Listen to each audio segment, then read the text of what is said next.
Present CDEC actually has the potential to have the highest number of points if they go forward and just win all their games 2-0. What's the possibility of that happening? Well, I want to say that it's really high for their sake, but to be honest, because they have faced Empire, I believe they've still got some tough opponents to face, and I'm thinking their chances of getting top 4 now that I see because they've got 2 wins, right? If it was if it was draws, if they got 6 points any other way, then it would have been tougher. But I think because it's 2 wins that they got, I think their chance of getting top 4 pretty high. Because Newbie eHome, they're all having so many draws. This is a group of draws, and just purely by having those 2 wins, I consider them a top 4 team in this group. Yeah, it does look pretty possible. Winter, what about you? I mean, where do you see CDEC ending up? I think it's still really tight, though. Anyone can take the top 4 position in that group, and CDEC have still a few hard games to play against stronger opponents, so they need to at least win another 2-0. I feel another 3 points to be safe in the top 4. So I feel anything can happen still. Ben, any clear thoughts about CDEC, or do you agree that? Well, we'll see. I mean, because they're later matchups. Yeah, well, I think one more 2-0 is safe for them in the top 4, but it also depends on like how Vici does, how all the middle of the pack teams do. Yeah, of course, especially Vici, Newbie, and eHome. All not performing up to, or Vici not performing up to standards that most people might have expected. On the flip side, Newbie and eHome may be coming up a little bit stronger than some expected. And then, of course, Empire. We do have another match with them later today after this one, and they will be playing against EG. That will be a big one for Empire, right? If they can take a win there, that sets them apart. But if they get 2-0'd against EG also, like they started out with not the hardest of matchups on day 1 and 2. They had a rough beating there. If they can't climb up, it's going to be rough for Empire to hope for a top 4 finish on day 4 of the group stages. As you can see on your screen, of course, in stream 2 and 3, we do have Virtus Pro playing Vici Gaming and the Newbie playing CDEC. So CDEC is playing right now alongside Newbie, and that should be a pretty interesting match. Of course, might tell a lot on the results of Group B. Same with VP and Vici Gaming. See how Vici Gaming's doing as we wrap up day 3. I almost said day 2, but we're in day 3 now. The days are all blurring together. They've been long but excellent days here at TI5 for sure. Are there any matches that really stand out to you? Because I feel like every time we do highlights from the previous day, it's like, oh shoot, that one was really good too. And then we think about day 1, we're like, okay, well we had those moments in day 1. We of course had the Age of Steel with the Storm. Anything that particularly has left a memory for you, Winter? I mean, the first series of the day on day 1, obviously LGD was a secret. There were both very high quality games and very contrasting play styles, and you could see a lot of difference in how the team match up together and how they view both of the teams, like the bans, the picks, and stuff. I think that's the most memorable series for me today. All right. Well, would like to talk more about all the cool moments we've had so far, but it looks like the teams are ready for game number 2, so we'll be jumping into the draft between EG and eHome. eHome on the dire side, EG on Radiant, and eHome just kicking things off with the Naga ban. They don't want to deal with that. EG, of course, very well versed with Naga. There's a dazzle. Man, not even waiting until the second ban, just going and taking the hope out of everyone who might have been waiting for that one. At least it was second one last game, but no, that's just mean. Same with Naga. That's true. Yeah, that's true. Not giving a chance either. Both very clear in that one, but eHome taking a little bit more time for the next bans and perhaps going forward too. Again, the Bounty Hunter was a big question mark for me, just because it's not terribly great against eHome's style of play. Obviously, it's a very good hero and very highly rated, but I wasn't sure if EG was actually going to tend towards that this game. Okay. I think from previous game, like eHome did really good in the first 10 minutes, right? And one of the reasons they did that was because of the Spirit Breaker from RTK. So I'm curious to see if we're going to see that hero again, or if EG is going to try to ban it out this time. I mean, the whole draft they had in the first game in general is just the general idea they had was we are going to have good lanes, we're going to gank and have a better time early game and control and just push whenever we are ready. So let's see what they have this game. They're going to have the Lashrock, Tuscan Gyrocopter. Yeah, and EG, definitely one of the teams that hasn't been afraid to just give up the Leshrac and try to counter it in one way or another, whether it's team play, whether it's hero pick specifically, and then choosing to ban the Shaker over that one. We have seen that. I think it's important, like, when you're up against a Chinese team, you ban the Shaker when you want to give away the Lash, because they use Lash plus Shaker combination very well together.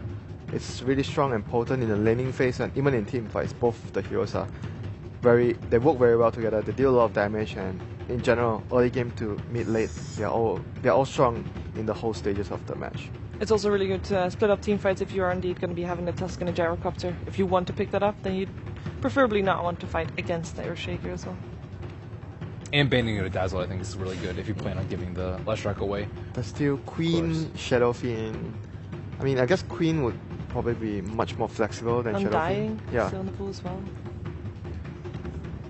And it is going to be another... They kind of have the same head. No, they don't. But they are both the same color. Yeah, they do look pretty similar if you look at them from this angle. Wyvern being picked up for eHome. So all the heroes you just mentioned, Quap's still available. SF, of course, still available. Slipping through a little bit this time. They're definitely gearing into very strong lanes right now. Wyvern, a very strong support early on, can roam, and I feel it's a good replacement when you don't have an Earthshaker if you want to gank the Leshrac's lane, since you can do a lot of damage with Arctic Burn at level 1 alone.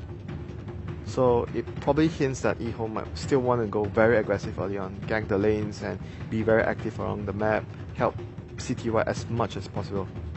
Now, does the Lina ban say much about who eHome wants to put in that mid lane, or are we pretty convinced that it's just overall a generic ban just to get that out of the way? Against Cold Embrace, possibly? It's mostly against Winter Wyvern. Leshrac and Lina, I guess Lion. I mean, Gyrocopter's already really good versus it, but you need something else too. Yeah, you can Light Strike array the Tusk targets coming in, so perhaps they would want to pick it up themselves, I thought, but... Apparently they want to have maybe more aggressive supports in that case. Supports that can roam around early a bit more. Maybe get the Lion back. Rubik is still in the pool, which was a hero that Evil Geniuses banned out against eHome previous game. In this phase. True. The anti-mage ban is actually pretty interesting, just because we've seen a lot of teams, I'd say Secret most notably, just almost always pick anti-mage as a response to Leshrac in the second phase. Yeah. And EG is actually banning them out themselves. Maybe... They don't want to play against anti-mage plus Leshrac. I think we've seen that combination once today. I mean, it wasn't particularly strong. I think it was from Richie, was it? Can't remember which game. No, does that mean that perhaps they have a stronger priority and something else they want to pick as soon as that pick comes off of this ban phase? Because even if that anti-mage is good against Lesh, maybe they really wanted to favor something else and they were afraid of that anti-mage going over to eHome. I actually think probably the other possible reason is what eHome has right now. They have Lesh and Wyvern. Both of these heroes are very good at defending high ground, so they don't want to give eHome too much of a security towards the late game since they have very good base defense. Wouldn't they be more scared of a Phantom Lancer though, I feel like? I think Phantom Lancer is... I mean, Gyro deals with Phantom Lancer better compared to anti-mage. Then maybe they're planning on picking up Storm. There we go. Oh, okay. Yeah, Storm coming through to the Disruptor ban. I'm kind of surprised that Queen of Pain is also still in the pool. And I wouldn't be surprised to see that picked up by eHome still. Or by lesser extent EG. Like, Right. Yeah. eHome not taking any chances this time. The Rubik was left open, so they're going to try to secure that one. It's a lot of good spells to steal from these three heroes already. The Spore Lightning and anything from Tusk is really good as well.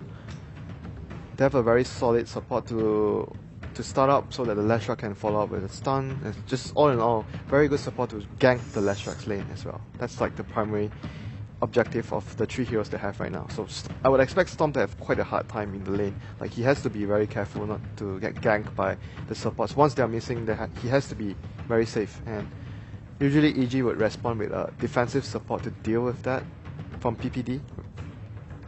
Witch Doctor still in the pool. Treant Protector. Who knows? Skywrath. I haven't seen a lot of Always Skywrath hero.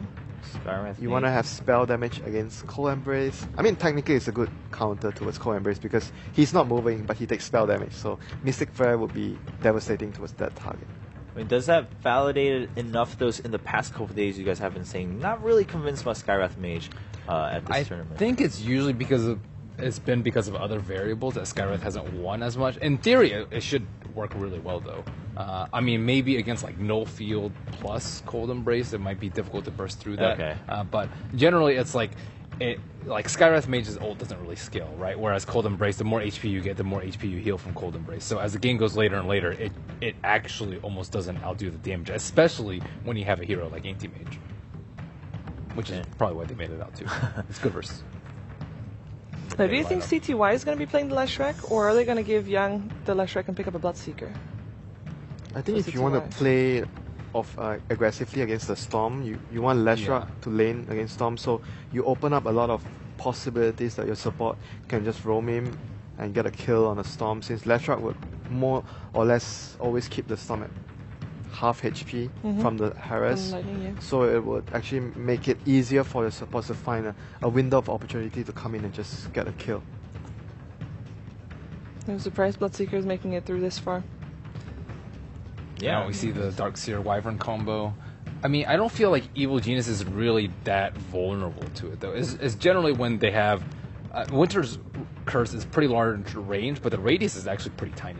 I guess maybe with Vacuum, but they have pretty mobile heroes. Like, Skywrath generally sits very far back. Stormspear can zip all the way back to your own line of supports. Gyrocopter with Flak and Tusk, you know, he can stay back or snowball if he feels like he's in danger. So I like the combo a lot, but versus this lineup, it may be hard to pull off. Do you like Omni Knight with Storm this game for PPD?